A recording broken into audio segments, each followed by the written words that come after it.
வணக்கம் நேர்களே. மீண்டும் கதை நேரம் பகுதியில் உங்கள் அனைவரையும் சந்திப்பதில் எனக்கு பெரும் மகிழ்வும், ஆனந்தமும். இன்றும் கூட ரொம்ப அருமையான ஒரு கதை தான் உங்களிடம் கொண்டு வரப்போகிறேன். எழுத்தாளர் பூபதி பெரியசாமி ஐயா அவர்களுடைய அருமையான கதை இது. 4 இட்லி ரூ. 40,000 என்கின்ற தலைப்பில் இந்த கதை மிகவும் சுவாரஸ்யமான ஒரு கதையாக அமைந்திருந்தது. வாருங்கள் கதைக்குள் செல்லலாமா? காலையிலேயே பரபரப்பாக இருந்தது அந்த மருத்துவமனை. வரவேற்பறையில் குடும்பத்தாருடன் உட்கார்ந்திருந்தேன். பெயர் மற்றும் விவரங்களை பதிவு செய்து முடித்து கையில் ஒரு பச்சை நிற அட்டையுடன் வந்தான் மகன் வேலு. சற்று நேரத்தில் அவசர சிகிச்சை பிரிவில் மருத்துவர் இருக்கைக்கு எதிரில் இருந்தேன். மருத்துவர் கழுத்தில் இருந்த ஸ்டெதஸ்கோப் சிறிது நேரம் என் நெஞ்சில் குடிகொண்டிருந்தது. அவர் கையில் இருந்த டார்ச் லைட் கண்களில் ஒளியை பாய்ச்ச ஆரம்பித்தது. மூச்சை நல்லா இழுத்து விடுங்க, நாக்கை நீட்டுங்க. அவரது அடுத்தடுத்த உத்தரவுகளுக்கு அடிபணிந்தேன்.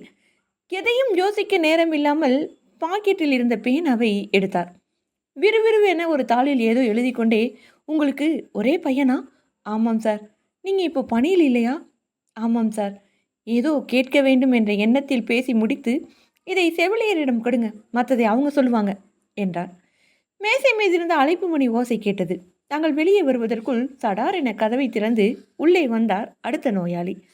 அடுத்த அறையில் இருந்த பணி செவிலியரிடம் மருத்துவர் கொடுத்த தாளை நீட்டினேன். என்னையும் கையில் வாங்கிய தாளையும் ஏற இறங்க பார்த்தார். ஒரு வழியாய் சிரமப்பட்டு அதை படித்த பணி செவிலியர் இடது கையில் ஒரு ஊசியும் இடுப்பில் இன்னொரு ஊசியும் செலுத்தினார். சார், நீங்கள் மீண்டும் வரவேற்பறைக்கு போங்க. என்ன செய்யணும், எங்கே போகணும் என்ற விவரத்தையெல்லாம் அங்கே சொல்லுவாங்க என்றார் மருத்துவர். அடுத்த சில நிமிடத்தில் வரவேற்பறை பெண் அறிவுறுத்தலின்படி 3வது மாடியில் 109ஆம் எண் அறைக்கு செல்ல பணித்தார்கள். எனக்கு மயக்கமாக இருந்தது. என்னங்க, நடப்பீங்களா? சக்கர நாற்காலி கொண்டு வர சொல்லவா? அக்கறையாய் கேட்டாள் மனைவி பங்கஜம். என்னம்மா நீ இதெல்லாம் அப்பா கிட்ட கேட்டுக்கிட்டு? வேலுவும் மருமகள் ரம்யாவும் அருகில் இருந்த ஒரு சக்கர நாற்காலியை வேகமாக தள்ளி கொண்டு ஓடி வந்தனர். 2 பேர் தங்கும் வசதியாக கொண்ட அறை அது. உள்ளே நுழையும் போதே மருத்துவ வாடை நாசியை ஏதோ செய்தது.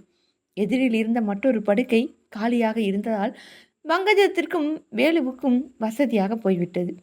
காலை படுக்கையில் உட்கார்ந்து கொண்டு உறவினர்களுக்கும் நண்பர்களுக்கும் தகவல் சொல்லிக் கொண்டிருந்தனர். செய்தி வேகமாக பரவியது. அடுத்த சில நிமிடங்களில் குடும்பத்தாரின் கைபேசிகள் படு பிஸியாக இருந்தது. கைபேசியை ஸ்பீக்கரில் போட்டதால் எதிர்முனையில் பேசுவதும் நன்கு காதில் விழுந்தது. தொடர்ந்து எனது உடல்நலன் தொடர்பாக விசாரணை அழைப்புகள் வந்தபடி இருந்தது. என்னையும் அறியாமல் கைபேசியை கண்டுபிடித்தவன் மீது அளவில்லா கோபம் வரத்தான் செய்தது. என்னன்னு தெரியல, திடீர்னு லேசாக மயக்கம். 24 மணி நேரம் கண்காணிப்பில் இருக்கணும்னு சொல்லியிருக்காங்க. 3வது மாடியில் 109வது அறை. எதுவாக இருந்தாலும் பெரிய மருத்துவர் வந்து தான் சொல்லுவாராம். பிறகு தான் என்ன ஏதுன்னு தெரிய வரும். நல்ல வேலை, அலட்சியமாக அப்படியே இருக்காமல் உடனே மருத்துவர்கிட்ட போயிட்டீங்க. இப்படி தான் சுரேஷ் அப்பாவுக்கும் ஆயிடுச்சான். அலட்சியமாக இருந்துட்டாங்களாம். மூளையில் இரத்த கதிவு இருக்குன்னு பிறகு தான் தெரிய வந்துச்சான். இது நரம்பு பிரச்சனையாக கூட இருக்குமா. சிடி ஸ்கேன் எடுத்து நல்லா பார்க்க சொல்கிறாங்க. சரியான நேரத்துக்கு கொண்டு செல்லாததால் கடைசி வரைக்கும் சரி செய்யவே முடியாமல் போச்சான். தினமும் காலையில் வாக்கிங் போவார். சிகரெட் குடிப்பழக்கம் இல்லை. என்னவா இருக்கும்? இப்போல்லாம் யாருக்கு எந்த நேரத்தில் என்ன வருதுன்னு சொல்லவே முடியல. எதுவும் நம்ம கையில் இல்லை. மனைவியும் மகனும் மாறி மாறி பேசி கொண்டிருக்கும் போதே அவர்களின் வாயை மூடும்படி நாசுக்காக அழைத்தது என் செல்போன் அழைப்பு மணி. எடுத்து பேசினேன். நண்பர் ஒருவர் நினைப்பில் இருந்தார். நல்ல வேலை, காலாகாலத்தில் பையனுக்கு கல்யாணம் செய்து உன் கடமையை முடிச்சுட்ட. பிற்காலத்தில் சொத்து பிரச்சனை வராமல் இருக்க கையோடு கையாக அதையும் செய்து முடிச்சுடு. ஆலோசனை போதும்டா சாமி, ஆளை விடு என கடுப்பாய் காதில் இருந்து செல்போனை எடுக்கவும் மருத்துவர் என் அறைக்குள் நுழையவும் சரியாக இருந்தது. உடனே சூழல் அமைதியானது. என் முகம் சற்று வாட்டமாக இருந்ததை உணர்ந்து பேச்சு கொடுத்தபடி பரிசோதித்து முடித்த மருத்துவர் சில மருந்து மாத்திரைகளை கட்டிலில் தொங்கவிடப்பட்டிருந்த அட்டையில் எழுதினார். எழுதியிருக்கும் எல்லா பரிசோதனைகளையும் உடனே எடுத்துடுங்க, என்ன ஏதுன்னு பார்த்துட்டு பிறகு முடிவு பண்ணலாம். அருகில் நின்றிருந்த செவிலியரிடம் கட்டளையிட்டு விட்டு அடுத்த அறைக்கு சென்றார் மருத்துவர். நேரம் அதிகமாக எனக்கு மயக்கம் அதிகமானது. சைகையால் வேலுவிடம் சொன்னேன். உடனே பரபரப்பானது செவிலியர் குழு. குளுக்கோஸ் பூட்டி பொருத்திய ஸ்டாண்ட் படுக்கைக்கு அருகே நிறுத்தப்பட்டு அதை செலுத்த ஆயத்தமானார் ஒரு செவிலியர். அரை மணி நேரம் கடந்ததும் உடம்புக்கு நல்ல தெம்பு வந்ததை உணர முடிந்தது. சற்று நேரத்தில் அறைக்குள் நுழைந்த பிசியோதெரபிஸ்ட், ஐயா கையை நீட்டுங்க என்றார். 2 கைகளையும் நீட்டினேன். பிறகு விரல்களை மடக்க சொன்னார். சொன்னபடி சரியாக மடக்கினேன். நீங்கள் நல்லா தானே இருக்கிறீங்க, உங்களுக்கு ஏதோ பிரச்சனைன்னு சொன்னாங்களே. ஆமாம், உங்கள் பேர் என்றார் இழுத்தபடி. பெயரை சொன்னதும் ஓ அறை மாறி வந்துட்டேன். நான் 104க்கு போகணும் கூச்சமின்றி சொல்லிவிட்டு அறையிலிருந்து அலட்சியமாய் வெளியேறினார் அந்த பிசியோதெரபிஸ்ட். அந்த சில நிமிடங்களில் மீண்டும் செவிலியர் ஒருவர் அறைக்குள் நுழைந்தார். உடனே நான் என் பெயரை சொல்லி இது 109வது என் அறை என்றேன். என்ன சார் குழந்தைத்தனமாக இருக்குது, இது 109வது அறைன்னு எனக்கு தெரியாதா? நீங்கள் சீக்கிரம் கிளம்புங்க. எங்கம்மா கூப்பிடுறீங்க? நீங்கள் நல்லா நடக்கிறீங்களான்னு சோதிக்கணும், கொஞ்சம் தூரம் நடந்து போக வச்சு பார்க்கணும். செவிலியர் சொன்னதும் சிரிப்பு தான் வந்தது. அறையிலிருந்து வெளியே வந்ததும் விடுவிடுவென வேகமாய் நடக்க ஆரம்பித்தேன். ஐயா கொஞ்சம் இருங்க, என்னால் உங்கள் வேகத்துக்கு ஈடு கொடுக்க முடியல, மெதுவாக நடந்து போங்க. அம்மா நீங்கள் மெதுவாக வாங்க, நான் நடந்து முடிச்சுட்டு அறைக்கு வந்துடுவேன். வேகமாய் நடக்க தொடங்கி 10 நிமிடத்தில் மருத்துவமனையை ஒரு வலம் வந்து மீண்டும் 109 அறைக்குள் நுழைந்தேன். அறை வாயிலில் சக்கர நாற்காலியுடன் காத்திருந்தார் வேறொரு செவிலியர். இது எதுக்குமா? ஊடக பரிசோதனை எடுக்கணும், அதாவது ஸ்கேன் எடுக்கணும், நீங்கள் இதில் உட்காருங்க என்றதும் கோபத்தில் செவிலியரை முறைத்தேன். இதெல்லாம் எனக்கு வேணாம், எங்கே வரணும்னு சொல்லுங்கள், நான் நடந்தே வந்துடுறேன். இது மருத்துவமனையின் விதிமுறை, நீங்கள் இதில் தான் வரணும். என்னம்மா விளையாடுறீங்களா? முடியாதவங்களுக்கு இதை பயன்படுத்திக்கிங்க, நான் நல்லா தானே இருக்கேன். கோபமாக புலம்பியபடி பரிசோதனை அறையை விசாரித்து கொண்டு வேகமாய் நடக்க ஆரம்பித்தேன். குடும்பத்தார் உடன் ஓடி வந்தார்கள். அங்கேயும் பரிசோதனை முடித்து ஒரு வழியாக அறைக்கு செல்ல தயாராகும் நேரத்தில் என்னை நோக்கி வேகமாக வந்த மற்றொரு செவிலியர், சார் நீங்கள் தானே அந்த 109வது அறை பேசன் என்றார். இவரிடம் உண்மை சொல்வதா பொய் சொல்வதா என குழப்பத்தில் இருக்கும்போதே, ஆமாம் மேடம், இவர்தான் என் கணவர் தான். ஏன் என்னாச்சு? பதறிய பங்கஜம் கேள்விகளை அடுக்கி கொண்டே போனாள். டாக்டர் ஃபோன் பண்ணார் மேடம், அந்த லிஸ்ட்டில் ஒரு டெஸ்ட் விட்டு போச்சாம், அதையும் உடனே எடுக்கணுமாம்.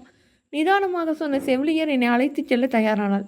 எனக்கு தலை சுற்றுவது போல இருந்தது. பங்கஜத்தை பார்த்து முறைத்தேன். என்னங்க அப்படி முறைக்காதீங்க, என்னன்னா அதையும் பார்த்துடுங்களேன். ஆமாம் சிஸ்டர், அது என்ன டெஸ்ட்டு? செவிலியரை பார்த்து கேட்டாள் பங்கஜம். காலையில் மருத்துவரிடம் வரும்போதே அது காது அடைக்குதுன்னு போல் இருக்குன்னு இவர் சொல்லியிருக்கார், அதான் அதையும் என்னென்னு டெஸ்ட் எடுத்து பார்த்துட சொன்னார். இதையெல்லாம் கேட்டதும் உண்மையிலேயே என் 2 காதுகளும் அடித்து கொண்டன. தலை சுற்றுவது போல இருந்தது. அதற்கு பிறகு அவர்கள் பேசியது அரைகுறையாக காதில் விழுந்தது. கண்கள் சொருகுவது போல் இருந்தது. அதை சொன்னால் மீண்டும் ஒரு டெஸ்ட் எடுத்தாலும் எடுப்பாங்க, மனசில் நினைச்சிட்டு அமைதியானேன். சோர்வாக இருப்பதை உணர்ந்த செவிலியர் சக்கர நாற்காலியை கொண்டு வந்தார். இப்போது எனக்கு அது அவசியமாகவும் தெரிந்தது. என்னை சுமந்தபடி சென்று கொண்டிருந்த சக்கர நாற்காலியை இப்போது லிஃப்ட் சுமந்தது. ஆனால் வெளியேறியது எத்தனையாவது மாடி என தெரியவில்லை. கேட்கவும் விருப்பமில்லை. பங்கஜமும் வேலுவும் என் அருகே வந்து கொண்டிருப்பதை மட்டும் உணர முடிந்தது. என்ன இருந்தாலும் இப்படியெல்லாம் என்னை வாட்டி எடுக்கக்கூடாது பங்கஜம். கேட்க மனம் துடித்தது. ஆனாலும் சூழலும் உடல் தெம்பும் அதற்கு இடம் தரவில்லை. நடப்பது நடக்கட்டும் என மனக்கட்டுப்பாடுடன் அமைதியானேன். ஒரு வழியாக காது பரிசோதனையும் முடிந்தது. அன்றைய பகல் பொழுது நேரம் முழுக்க உடல் பரிசோதனை செய்யவே சரியாக இருந்தது. அனைத்து மருத்துவ பரிசோதனைகளும் எடுத்து முடிக்க மணி 5 ஆகிவிட்டது. மீண்டும் குளுக்கோஸ் புட்டி பொருத்திய ஸ்டாண்டு படுக்கைக்கு அருகே நிறுத்தப்பட்டு அதை செலுத்த ஆயத்தமானார் செவிலியர் ஒருவர். அரை மணி நேரம் கடந்ததும் உடம்புக்கு நல்ல தெம்பு வந்ததை உணர முடிந்தது. பார்வையாளர்கள் நேரமும் வந்துவிட்டது. உறவினர்கள் நண்பர்கள் சிலர் அக்கறையோடு நலம் விசாரிக்க மருத்துவமனைக்கு வந்திருந்தார்கள். சிரித்தபடி மகிழ்வாய் வந்தவர்களிடம் பேசிக்கொண்டிருந்தேன். நேரம் போனதே தெரியவில்லை. சட்டென பங்கஜத்தை நெருங்கிய உறவு பெண்மணி ஒருவர் புறப்படும் முன், நீ உடனே ஒரு ஜோசியரை பாரு, பரிகாரம் ஏதாவது இருந்தால் செய்திடலாம், சில விஷயங்கள் கடவுள் கையில் தான் இருக்கு என்றார் பங்கஜத்திடம். பார்வையாளர் நேரமும் முடிந்தது. அந்த நேரத்துக்காக காத்திருந்தது போல கோபமாக அருகே வந்தால் பங்கஜம். என்னங்க உங்களுக்கு கொஞ்சமாவது அறிவு இருக்கா? ஏன் அப்படி கேட்குற? திருவென விரித்தேன். நீங்கள் ஒரு நோயாளி என்பதை மறந்துட்டு வரவங்க போகிறவங்க கிட்ட எல்லாம் சிரித்து சிரித்து பேசுகிறீங்க. இப்படியெல்லாம் பண்ணால் உங்களை யார் நோயாளின்னு நம்புவாங்க? என் அத்தை சொன்னதை கேட்டிங்கள, கடவுளை வேண்டிக்கோங்க. ஆட இது வேறவா? மனதுக்குள் முணுமுணுத்தபடி படுக்கையில் சாய்ந்தேன். மருத்துவமனையில் சேர்ந்து 12 மணி நேரம் ஆகிவிட்டது. இரவு 8 மணி. எப்படியும் காலையில் தான் மருத்துவர் வருவார். நாங்கள் வீட்டுக்கு போய் ஓய்வு எடுத்துட்டு காலையில் வந்துடுறோம். பங்கஜத்தை எனக்கு துணையாக விட்டுவிட்டு மருமகளை அழைத்து கொண்டு வேலு புறப்பட்டான். மருத்துவ பரிசோதனை முடிவுகள் ஒவ்வொன்றாய் வந்து கொண்டிருந்தது. அரை வெளிச்சம் இரவு உறக்கத்தை கெடுத்தது. புரண்டு புரண்டு படுத்து பொழுது கடந்து கொண்டிருந்தது. படுக்கையில் முகம் புதைத்து அசையாமல் படுத்து கிடந்தேன். எப்போது விடியும் என்ற ஆவலியில் இருந்தது மனம். வேலுவின் குரல் கேட்டு திடுக்கிட்டு எழுந்தேன். அறையில் இருந்த சுவர் கடிகாரம் 7 மணியை நெருங்கியிருந்தது. இன்னும் சற்று நேரத்தில் மருத்துவர் வந்து விடுவார். விரைவாய் தயாரானேன். காலை 8:30 மணிக்கு தலைமை மருத்துவர் அறையில் மூவரும் இருந்தோம். மருத்துவர் வரும் நேரம் நெருங்கிவிட்டதை செவிலியர்களின் பரபரப்பு உணர்த்தியது. இருக்கையில் வந்ததும் எங்களை ஏற இறங்க பார்த்து ஒரு புன்முறுவல். பிறகு பரிசோதனை முடிவுகளை புரட்டிய மருத்துவரின் செய்கை, பங்கஜம் வேலு வயிற்றில் புளியை கரைத்திருக்க வேண்டும். என்ன சொல்லப் போகிறாரோ என்ற பதற்றத்தில் அவர்கள் இருக்க, நான் மட்டும் கொஞ்சமும் பதற்றமின்றி அறையில் மாட்டியிருந்த வண்ணப்படங்களை வேடிக்கை பார்த்தவாறு அமைதியாய் இருந்தேன். மூக்கு கண்ணாடியை மேலும் கீழும் உயர்த்தியும் தாழ்த்தியும் குனிந்தபடி முடிவுகளை பார்த்து கொண்டிருந்த மருத்துவர் ஒரு வழியாக நிமிர்ந்தார். எல்லா முடிவுகளையும் பார்த்தேன். இவருக்கு எந்த ஒரு பிரச்சனையும் இல்லைன்னு மருத்துவ அறிக்கை சொல்லுது. நல்லா தான் இருக்கார். நீங்கள் பணத்தை கட்டிட்டு இப்போவே வீட்டுக்கு அழைச்சிட்டு போகலாம் என்றார் மருத்துவர்.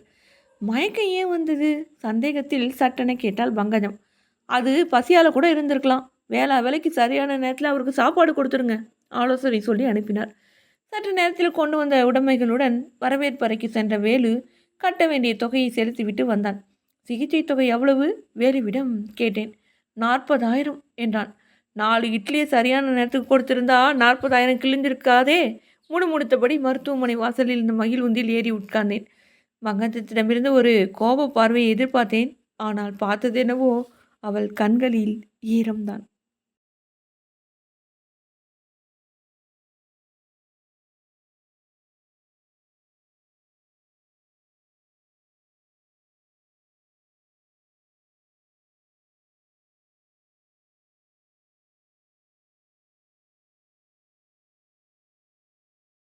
அத்தை சொன்ன கதை பிடிச்சிருந்தா லைக் பண்ணுங்க, ஷேர் பண்ணுங்க, சப்ஸ்கிரைப் பண்ணுங்க, பக்கத்துல இருக்கிற பெல் ஐக்கானையும் கிளிக் பண்ணுங்க.